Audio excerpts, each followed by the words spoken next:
दतिया जिले के भांडेर तहसील के बेजापारा गांव से एक चौंकाने वाली घटना सामने आई है, जहां एक पालतू सुअर ने लकड़ी काट रहे युवक पर अचानक हमला कर उसे गंभीर रूप से घायल कर दिया। हमले में युवक के दोनों हाथ बुरी तरह से घायल हो गए।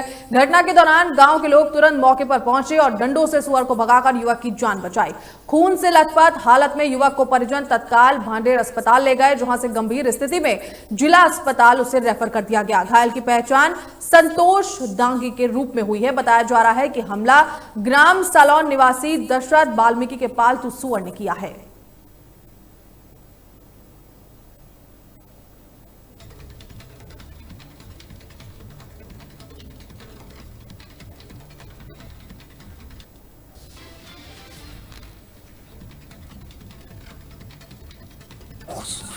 सुगर तो इनको काट लिया, पालतू था वो तो जमादार का था। अच्छा, हाँ, सालौन का, दशरथ का। महासमुंद जिले के जोगनीपाली स्थित गोपनाथ आश्रम विद्या मंदिर स्कूल पर छात्रों के पालकों ने शिक्षा के नाम पर शोषण और दुर्व्यवहार का गंभीर आरोप लगाया है। संचालक और प्राचार्य पर पैसों की जबरन वसूली, गालियां देने और छात्राओं के शयन कक्ष में बिना कारण प्रवेश करने जैसे आरोप लगाए गए हैं। पालकों का कहना है कि फीस जमा करने के बाद भी बच्चों को परीक्षा में बैठने से रोका गया। स्कूल में गंदगी फैली रहती है, बासी पानी पिलाया जाता है और मानसिक उत्पीड़न किया जाता है। छात्रों को बता दें कि गालियां तक दी जाती हैं।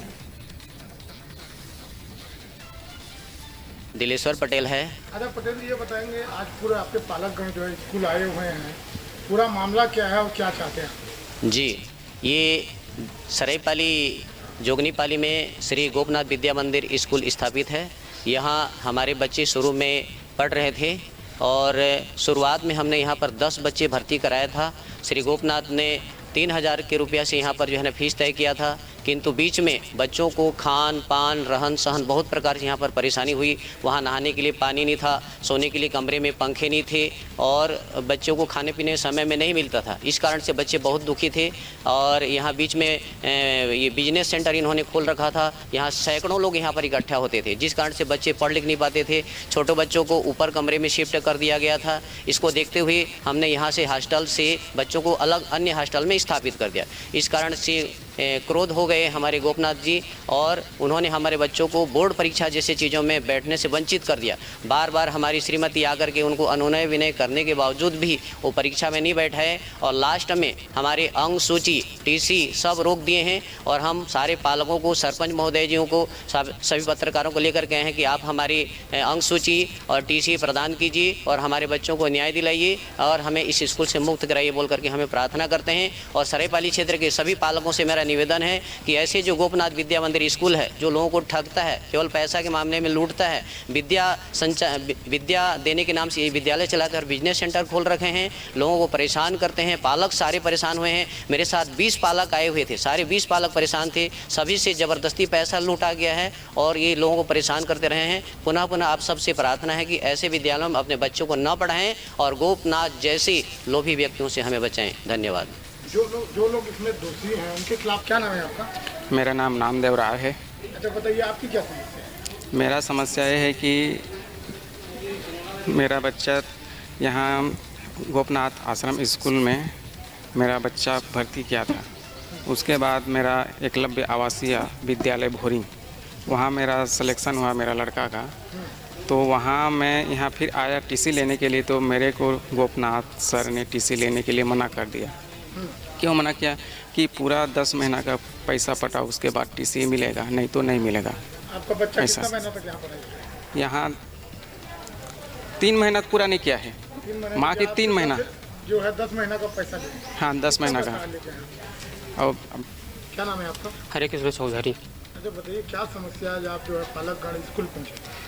देखिए सर, वो इन लोग फीस के लिए नहीं पटाओगे तो पैसा नहीं पटाओगे तो परीक्षा में बैठने नहीं देंगे बोले थे। तो मैं प्रिंसिपल मैडम को बोले, मैं हॉस्पिटल में रायपुर में भर्ती था सर मई में। यहाँ मेरा कैनला लगा हुआ था और सर को मैं छुट्टी मांगा हूँ, 1 दिन के लिए मेरे को छुट्टी दो और पैसा पटा कर मैं फीस के लिए आऊँगा बोल करके। तो फिर डॉक्टर, वहाँ का डॉक्टर 1 दिन के लिए छुट्टी दिया था। फिर यहाँ पैसा के लिए पटाया, फिर बैठने दिए पेपर को। और उसके बाद में मेरा लड़का यहीं हॉस्टल में रहते थे, तो बच्चे लोग झगड़े हुए, तो एक बच्चे पत्थर मार दिए थे सर में, इतना बड़ा चोट लगा हुआ था।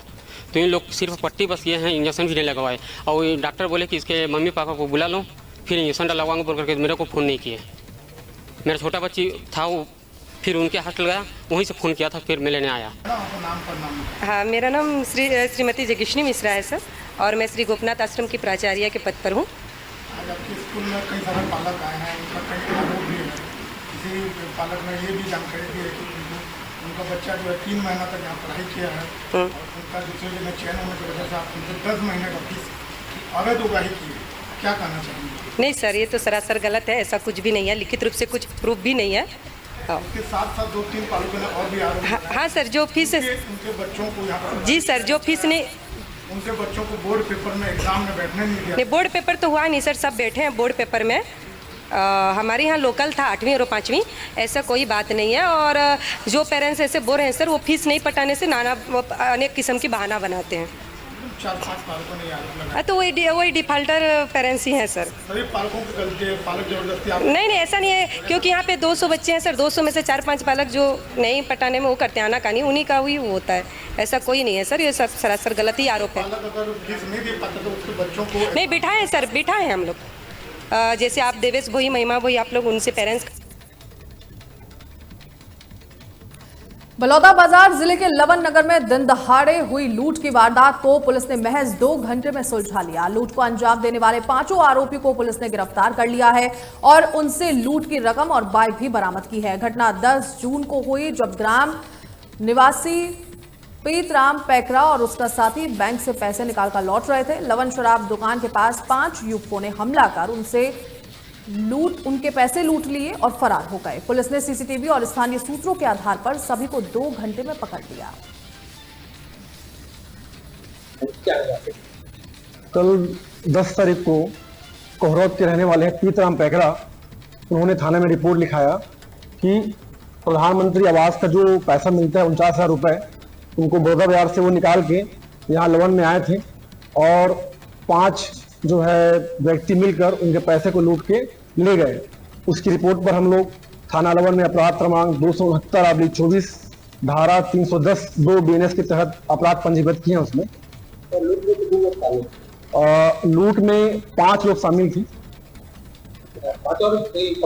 हाँ, 5 आरोपी को हम लोग जो है थाना प्रभारी महोदय और वरिष्ठ अधिकारी के मार्गदर्शन में उनको पकड़े हैं और विधिवत कार्रवाई भी किए हैं और उनको भी आज के डेट में रिमांड में भेजे हैं जेल में।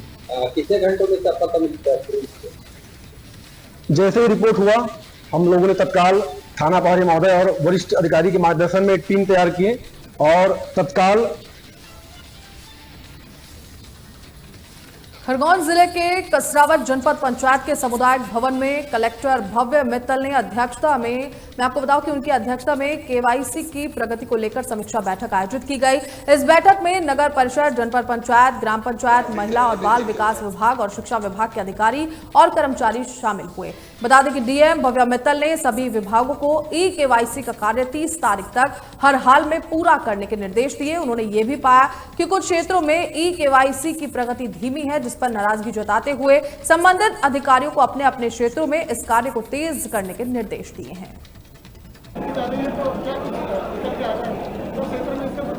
आज से उनको हम 100% ई-केवाईसी करें।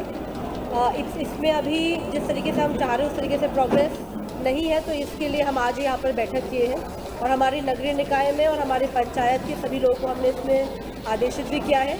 कुछ पंचायत सचिवों पे और जीआरएस पे समग्र ई-केवाईसी एवं जलगंगा में ठीक काम ना करने पे हम नोटिस जारी कर रहे हैं और उनकी डिसिप्लिनरी इंक्वायरी कर रहे हैं।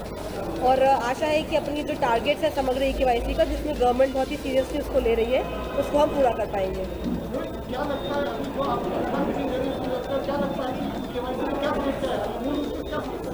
समग्र ई-केवाईसी की मुख्य समस्या आधार से लिंक्ड है कि कुछ लोग के आधार के मोबाइल सीडिंग नहीं हुई है या कुछ लोग के पास आधार नहीं है। इसके लिए अभी हमें धरती आभा में भी अगले आने वाले 15 दिनों में काम करना है। तो हम गांव लेवल पे आधार कैंप्स लगा रहे हैं ताकि जिन लोगों के आधार अपडेशन नहीं हुआ है या आधार नहीं है तो आधार कैंप्स में आके अपना आधार अपडेट कराएं ताकि उसके बाद उनका समग्र ई-केवाईसी किया जा सके।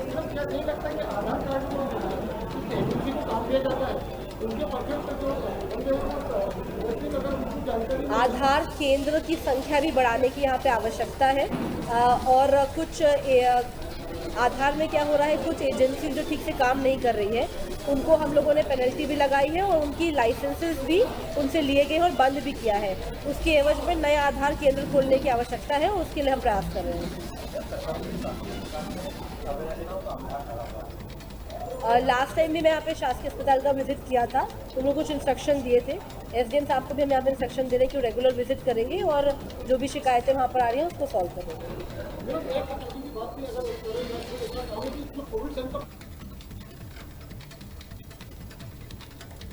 मध्य प्रदेश और छत्तीसगढ़ की अहम खबरों में फिलहाल इतना ही। खबरों को देखने के लिए बने रहें तहलका डिजिटल के साथ। नमस्कार।